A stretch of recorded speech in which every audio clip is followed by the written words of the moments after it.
Coach Monken's weekly press conference as the Black Knights get set to host Tulane on Saturday.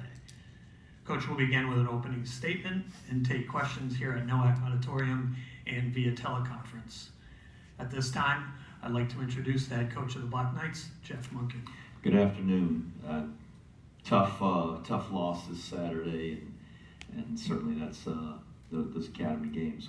We put a lot of emotion as well as a lot of preparation into those games, and just tough to come away with a loss. And thought our guys played hard and gave a great effort. We didn't make the plays we needed to. We didn't score enough points. Obviously, had some chances with the ball. We just couldn't keep drives sustained.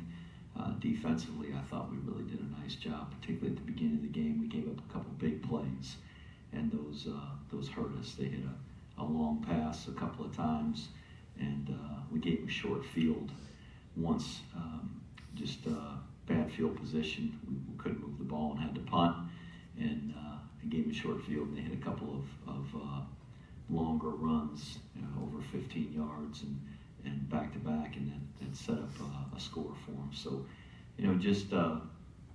just tough to lose in a game like that. That's so emotional that you just want to win so badly.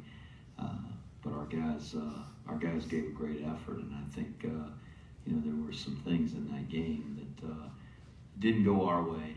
That had they gone our way, particularly early, it just changes the whole deal. And being able to take a lead in that game, and we hit that long run play that got called back for a penalty. It was 0-0 at the time, and we would have put us inside the 35-yard line, and perhaps that may have given us a chance to take the lead right off the bat. And we had a costly penalty in the opening drive. We were 3rd and 1, and our slot back leaned and got called for illegal motion before the play ever started. We were 3rd and 6 and didn't convert. Just things like that either were self-inflicted or just things didn't go our way that kept us from being in position to score. So we came right back on Sunday and started to prepare for Tulane, who's a very big and talented football team. They've not got a record to reflect the quality football team I think they are. They are really athletic at their skill positions. They're huge at their line positions. Their defensive line has two guys over 300 pounds, and their offensive line is a great big bunch of guys, and that creates obviously some physical difficulties for us. And we got a starting left tackle that weighs 242. So there's obviously going to be some things we need to do to create opportunities for us against a team like this. So we're looking forward to being back home and playing here at Michie Stadium. Still with some opportunities out there for us to play this year, and we're going to do our very best to take advantage. Go ahead, Joe. Joe from WKDT. Coach, with 2 home games left, are you going to take the chance to maybe put some new players in, see what's going on, see what you might have in the future? Oh, we're going to play the guys we think give us the best chance to win against Tulane and going forward, and that's fair to our team. We're not going to hold tryouts or treat it as a developmental squad. We want to win the football game when we go to play, so we're going to continue to play the guys we think give us the best chance. That may mean there's some new faces out there, but certainly do our very best to win. Okay. Concerning Bradshaw, another hard game for him. How's he feeling? Is he going to stay number 1? Oh, yeah, I think so. I mean, neither he or AJ were 100% going into the game on Saturday. Right.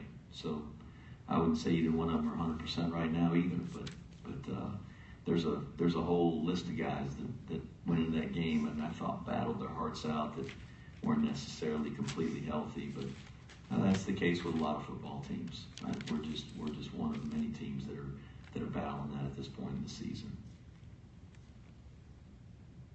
Go ahead, Sam. Coach, what can be done to jumpstart the offense to start faster? Well, I mean, last week or 2 games ago against Rice, we fumbled on the opening drive, which we've done previous points in the season, which wasn't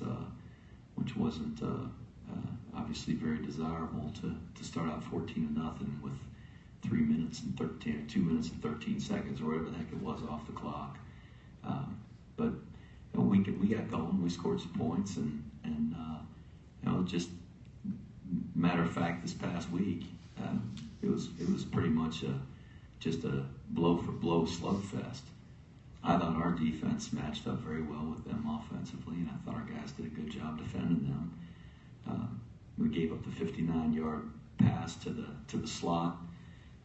We gave up a long pass to the receiver out there on our sideline, and it was an underthrown ball, and he came back and kind of caught it like a punt. And I thought Jackson was in great position, and then because it was a short ball, I had to put the brakes on, and he kind of undercut him, and like I said, jumped up and caught it in his chest, and it was a big play that set up a score for him. And then the last touchdown, they had third down and took time out, and got in a formation that we hadn't seen all game and all year for that matter. And had a guy tied to the tight end that should have been covered, and we just flat turned him loose. And a couple times early on in the game, we turned a guy loose and they overthrew it. And those are things we can't do. We can't give up those big plays and have a missed assignment where we cut a guy loose for a score or for a big play. And that happened a couple of times. But I thought our defense really battled and played well, and their defense did too. They did a good job of defending us. We didn't hit any big plays. We hit the one long pass to Poe, and we didn't get any points out of it. We had a long run there on the scramble in the second quarter that Ahmad, I thought, did a really nice job pulling that thing down, ran for 50 yards and got called back. Other than that, we didn't hit a lot of big plays, didn't hit any big run plays, and we didn't run out of tackles.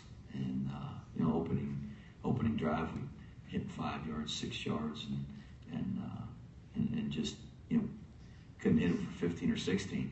And you got to get more chunks and give credit. I think both teams know each other very well, and it's probably why it was a game like that. And the teams that know us the best are going to defend us the best. And I think that's the case with our defense as well. I thought we did a really good job defending them. It just the big plays and us giving them a short field at one time were detrimental to our efforts. Looking back on the tape, were there more opportunity to pass earlier in the game, or when they're stuffing the run a little bit? They do a pretty good job. If you watch the Navy game, Navy hit some passes on them, and they were about 50-50. I mean, they were either hitting a big play or getting sacked, and they do a good job putting pressure on the quarterback, again, knowing the scheme and being able to add extra defenders to the pass rush is what they do. And we're not a chunk it around team. We're going to try to run the ball and keep the ball away from the other team. And our goal was to not put our defense in bad positions and get negative yardage plays where we were at 2nd and 12 or have a 2nd and 6, and all of a sudden it's 3rd and 9 or 3rd and 11 because we tried to throw the ball, or we went backwards. We wanted to keep getting positive yards. We felt like if we continued to block them and sustain blocks, that we could move the ball, and that's why we tried to play for field position, and we had them buried there in the 4-yard line, deep in their own territory a couple of times, and it worked. We got the ball back on the 45-yard line going in, and really you got to hit a 1st down and a half, get it to the 30, and you're in field goal range, and we couldn't do that. And so to take a shot and to throw a pass when I thought they did a really good job of putting pressure on the quarterback against Navy. They did it against us last year. We tried to take some shots last year, and they sacked us a bunch. And we were determined not to have negative yardage plays and reserve our right to punt and not put our defense in bad positions and just play the game. And so I don't know in terms of throwing the ball. I mean, if I knew what the result was going to be and the outcome was going to be, I'd go back and do a lot of things different. But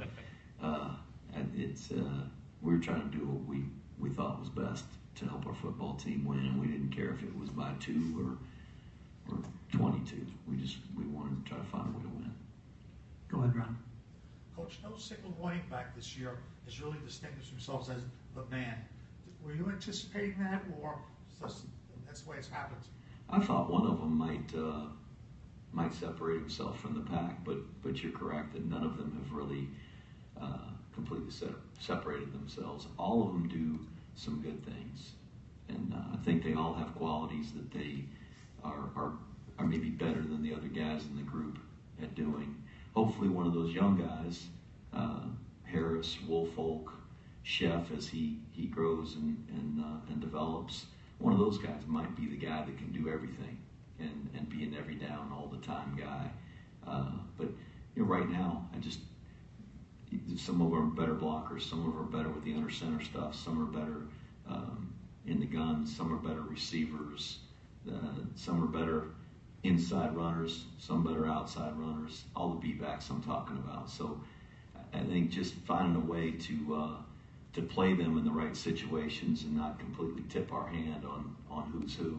And you can't have every pass play, there's this B-back, and every inside run play, there's this B-back. We try not to do that, obviously, to tip the hand of what we're doing, but there's some things that they all do well and that other guys in the group do better than each one of them.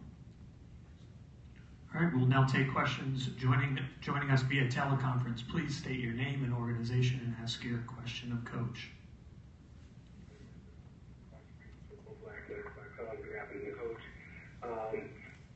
Some folks have said that it's the youth of the offensive unit, and some have said injuries and therefore lack of continuity. But you've often said it to be the lack of execution in assignments and penalties as at least two of the key factors in the offense's lack of consistency. And you even stated earlier, sustaining some of the drives that you obviously want to have. Now, going into Game 10 of the season, is there any one thing that you can put your finger on that truly needs to be fixed in order to have the type of offensive output to be effective against Tulane and even going forward to Rutgers and Navy? Oh, it is execution, and injuries and youth and all those things. Those certainly can be reasons why there's not production by a team, and but I'm not going to use it as a crutch or an excuse.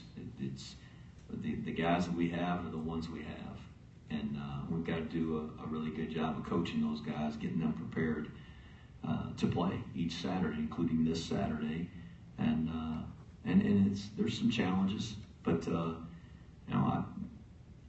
I'm not going to use it as an excuse. That's our job, is to get those guys ready to go and get them ready to play, and we're going to get better when we sustain blocks longer on offense, and that's the key to any offense. There are no offenses where you don't have to block, so we've got to do a good job blocking and sustaining those blocks, and when we do, we'll play better on offense, and we got to knock people to the ground, and we got to run through arm tackles and break some tackles, make some people miss at opportune times, and that'll help our production too. And when we are more effective running the football, then I think, as Sal asked about throwing the ball, there'll probably be more opportunities to throw it. But as I've found in my career and my experience with this offense, is the better you get at running the ball, the better you are at running the ball, and the less you throw it, because you're much better at running the football, and that's what we want to do. And I've said before, there's been a lot of games that I've coached in this offense where we didn't attempt one pass and we won by a lot of points and ran for a lot of yards, and it doesn't have anything with the production. It's the guys that are responsible for blocking and carrying the ball, doing their job, and us coaching them to do that. That's going to get the production we want. So we're still a work in progress. But the key word there is progress, and it's hard to see, and I know people will say that you're crazy to think there's progress when you're not getting the end result and the wins and those kinds of things. But I think we're improving as a team, and we're improving as a program, and we're going to keep fighting. I think our guys are playing hard and playing as well as they can right now. They're trying. There's no lack of effort, and there's some guys that are in there, maybe because of inexperience or youth or injury or whatever it is, that aren't able to do the job as well as they would if they were healthier or older or more experienced. But that's who we got. We're going to play with the guys we got. I love them, and I'm confident that if we'll continue to coach them, that we'll be able to execute. Thanks very much. Hi, Coach. Ken Kreitzer, Sons of the American Legion Radio. You were talking with Charles about sustainability of blocking by the offensive line. I see you have a couple of players back, Justin Gilbert and Jaron Billigets in the lineup for the offensive line. What do you have to do better this week so that they can help lift the running game? Well, in the case of both of those guys, I hope our training room does a great job with them and has them prepared for the game. Justin didn't practice for the last 3 practices of last week, and they nursed him back to health and gave him an opportunity to play. And a guy that has been around as long as he has, and I knew he really wanted to play and would play hard. Jaron came in reserve of Victor Nieves, and Vic was struggling a little bit in that game, and obviously having Jaron, who's played some, and now in his second year in our program, we hoped he could add a little spark there, but I don't know that he was 100%, and so we're gonna need some help from TK and his crew to get those guys ready to go, and hopefully they'll be ready to go, and I know they'll play hard if they're in the game, and I'd like to have those more experienced guys in the game if we can. And for Tulane, it looks like they like to pass the ball nearly 200 yards a game. The rush for just about 100. What was the challenge in stopping the Tulane offense? They are very talented at the skill positions. They got a really good running back, and just physically matching up with him, that's not easy for us. I think the kid's a very talented kid, as well as the receivers, all their skill guys. We're very impressed with. And they're big. They're big up front. And for our guys who may not size-wise be as much of a match, again, weeding your way through all that stuff, it's being tough and playing hard. It isn't as easy when you play with a guy that weighs 235 at defensive end. They got a guy that weighs 308 playing offensive tackle. You can't exactly just out-tough him and bull rush him, so you got to come up with some ways to get to the passer and make him get rid of the ball on time, hopefully put some pressure on him, and do a great job of covering those guys in space. So, obviously it's a team game, and for us on offense, it's one of the reasons that we're not a chunk it around team. When you throw it 3 times and the clock stops each time when it's incomplete, not a lot of time runs off the clock, and that gives the other team's offense a chance to go out there again. And certainly physically, we'd like to limit how often our defense has to go out there on the field. So try to play a team game and help the defense as much as we can on offense, vice versa, and hopefully our efforts will be good enough. And Coach, just looking at Tulane's defense, they've given up over 200 yards passing a game, 188 yards rushing. What are some of the challenges that you see in the Tulane defense? Their nose guard and the way they line up against the option, the last time out, they got a 328-pound nose guard who is quick, and it's impressive to watch a guy that's that big move like he does. They've got 2 inside guys. One's 304, and the other one's over 290, and that's obviously a concern. You got over 900 pounds of human being in the guard box, and a couple linebackers standing behind those guys. You know, that's a challenge in itself, just to get some movement and get the play started. So, you know, that's going to challenge us. And then again, you know, their athleticism, their speed is different than ours, and they're a talented, fast football team. So, you know, you try to get it on the perimeter and get it around those big 328-pound guys, but you know, again, out there are some very athletic, fast guys that we're going to have to block in space and have to try to make miss, and so it's physically it's a challenge for us because of the difference in the bodies. Thanks, Coach. Thank you. All right, any other questions? From the Daily Journal of Johnson County in Indiana. Could you talk about the strides that Alex Ackerman has made this season as a sophomore for you? Oh yeah, and I'm glad to talk to you about Alex. I'm really glad that kid's in our program. He's a great kid, really tough, and the strength gains that he's made in the last year, I think, have really made a difference for him as a football player. And you call him from Indiana, so I'm sure you know Alex and have met him and knew him as a high school player. He doesn't look like that safety or tailback anymore. He's really grown up and has really developed his body, strength to be able to take on guys that are a lot bigger than him and lock his arms out and be able to get off and shed blocks to make plays. He's done a great job. He's a really good leader for our team. Just doing a terrific job. I'm glad he's in our program, and he's played a lot of football already this year, and expect him to play a lot before he's done with his career. Did you see in him that ability to transition from a safety to a linebacker when you saw him before he came in? You looked at him? I don't know if we knew exactly where he would